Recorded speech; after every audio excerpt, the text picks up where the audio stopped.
Hello friends. তো দেখো, আজকে আমি সকাল সকাল ঘুম থেকে উঠে পড়েছি। তো খুব টায়ার্ড লাগছিল, ঘুম থেকে উঠতে ইচ্ছেই করছিল না, কিন্তু উঠতে তো হবেই।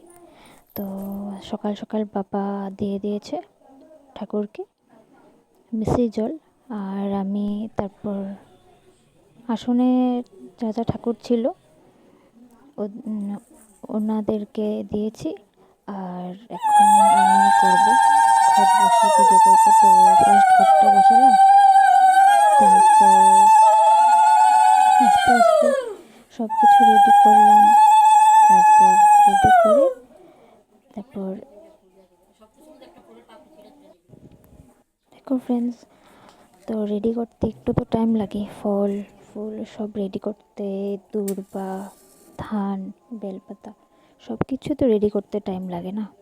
তাই ঘরটা বসিয়ে প্রদীপটা জ্বালালাম।